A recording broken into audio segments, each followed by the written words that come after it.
Hello everyone, today we'll be reading from 1 Kings chapter 4. May God help me read, may God help me understand, may God help you understand. Glory and honor be to his name, amen. Let's get started. So King Solomon was king over all Israel, and these were the princes which he had: Azariah, the son of Zadok the priest, Elioreph, and Aiah, the sons of Shisha, scribes, Jehoshaphat, the son of Ahilud, the recorder, and Benaiah, the son of Jehoiada, was over the host. And Zadok and Abiathar were the priests, and Azariah, the son of Nathan, was over the officers. And Zabud, the son of Nathan, was principal officer and the king's friend. And Ashar was over the household, and Adoniram, the son of Abda, was over the tribute. And Solomon had 12 officers over all Israel, which provided victuals for the king and his household. Each man his month in a year made provision.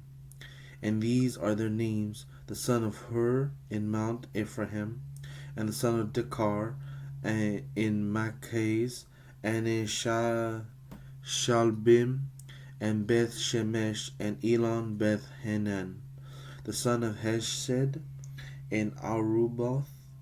To him pertains Socoh and all the land of Hepher, the son of Abinadab in all the region of Dor, which had Taphath, the daughter of Solomon, to wife. Baanah, the son of Ahilud, to him pertained Tanakh and Megiddo, and all Bashan, Jezreel from Bashan, Bashan, which is pertains to Tanakh, and all Bashan which is by Zarthana, beneath Jezreel, from Bashan to Abel Meolah, even unto the place that is beyond Jokneam. The son of Gaber in Ramoth Gilead, to him pertain the towns of Jer, the son of Manasseh, which are in Gilead.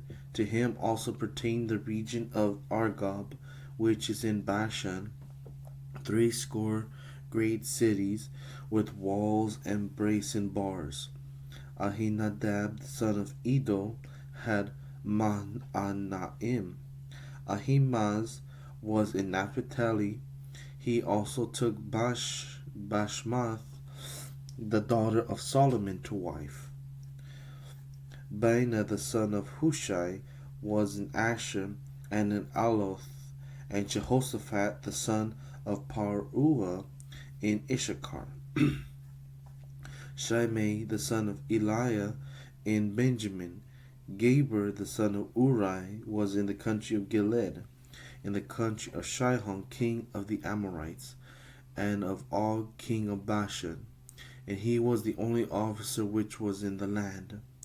Judah and Israel were many as the sand which is by the sea, in multitude, eating and drinking and making merry.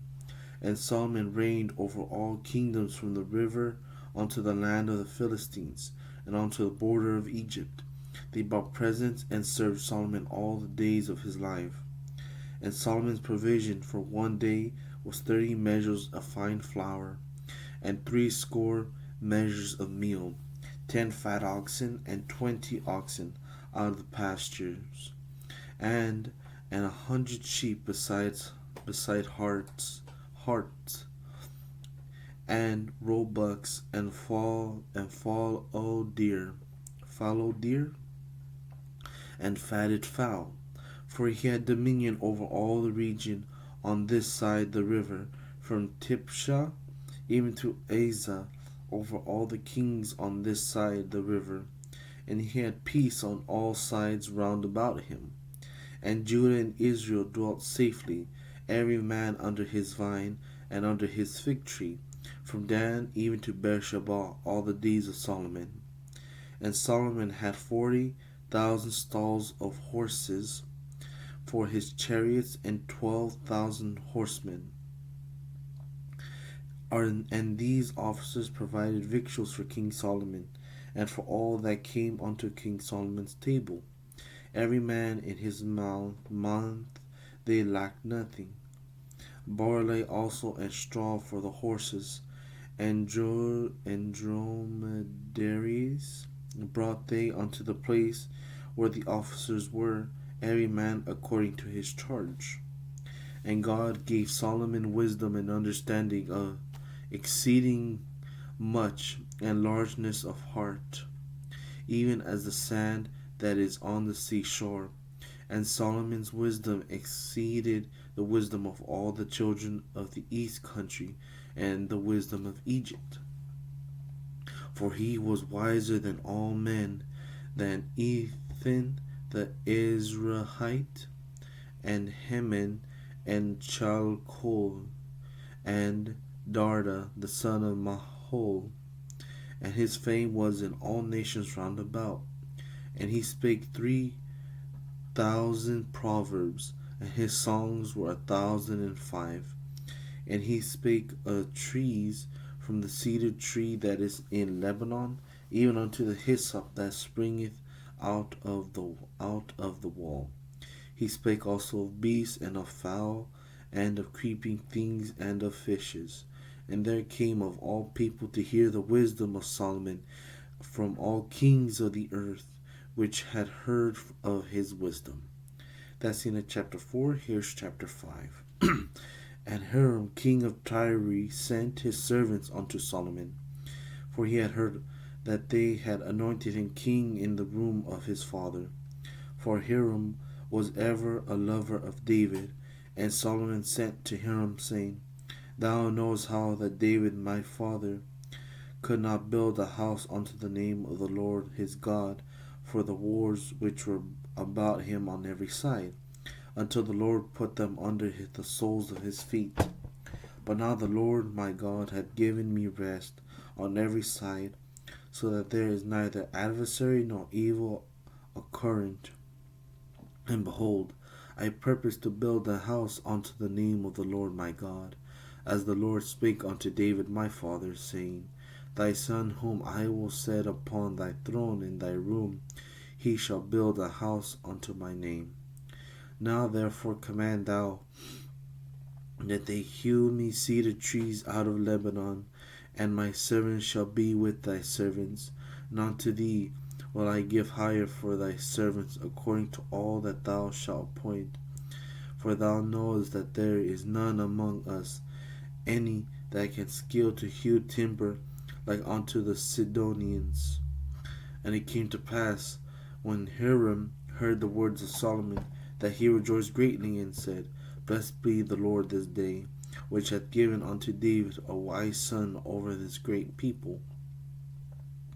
And Hiram sent to Solomon, saying, I have considered the thing which thou sentest to me for, and I will do all thy desire concerning timber of cedar, and concerning timber of fir. My servants shall bring them down from Lebanon unto the sea, and I will convey them by sea in floats unto the place that thou shalt appoint me, and shall cause them to be discharged there, and thou shalt receive them, and thou shalt accomplish my desire in giving food for my household. So Hiram gave Solomon cedar trees and fir trees according to all his desire. And Solomon gave Hiram 20,000 measures of wheat for food to his household, and 20 measures of pure oil. Thus gave Solomon to Hiram year by year. And the Lord gave Solomon wisdom, as he promised him. And there was peace between Hiram and Solomon, and they two made a league together. And King Solomon raised a levy out of all Israel, and the levy was 30,000 men. And he sent them to Lebanon, 10,000 a month by course. A month they were in Lebanon, and 2 months at home. and Adoniram was over the levy. And Solomon had 70,010 that bare burdens, and 80,000 hewers in the mountains, beside the chief of Solomon's officers, which were over the work. There 3,300 which ruled over the people that wrought in the work. And the king commanded, and they brought great stones, costly stones, and huge stones, to lay the foundation of the house.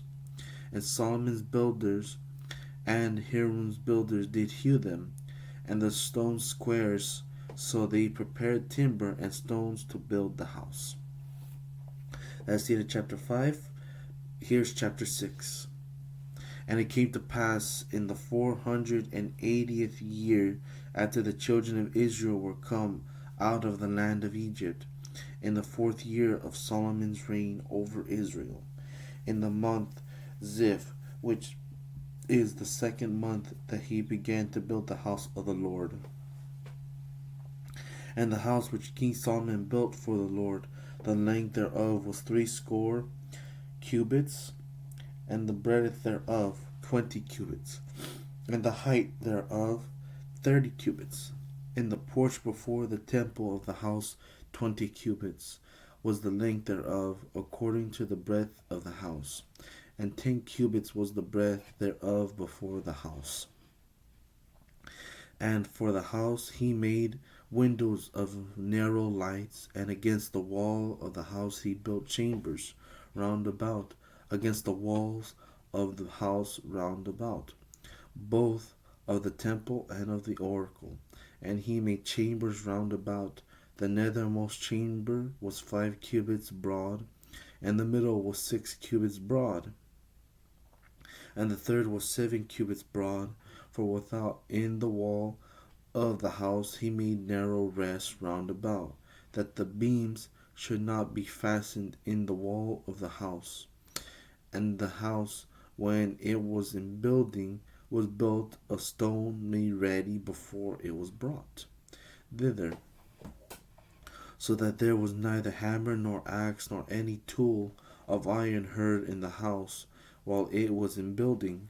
The door for the middle chamber was in the right side of the house, and they went up with winding stairs into the middle chamber, and out of the middle into the third. So he built the house and finished it, and covered the house with beams and boards of cedar. And there he built chambers against all the house, 5 cubits high, and they rested on the house with timber of cedar. And the word of the Lord came to Solomon, saying, Concerning this house which thou art in building, if thou wilt walk in my statutes, and execute my judgments, and keep all my commandments to walk in them, then will I perform my word with thee, which I spake unto David thy father.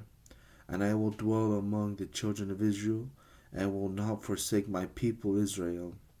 So Solomon built the house and finished it. And he built the walls of the house within with boards of cedar, both the floor of the house and the walls of the ceiling.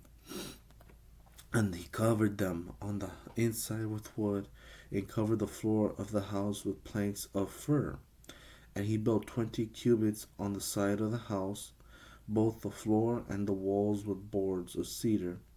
He even built them for within, even for the oracle, even for the most holy place.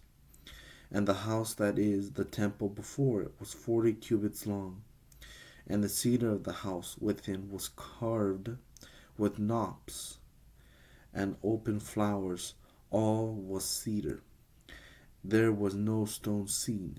And the oracle he prepared in the house within, to set there the ark of the covenant of the Lord. And the oracle in the forepart was 20 cubits in length, and 20 cubits in breadth, and 20 cubits in the height thereof. And he overlaid it with pure gold, and so covered the altar which was of cedar.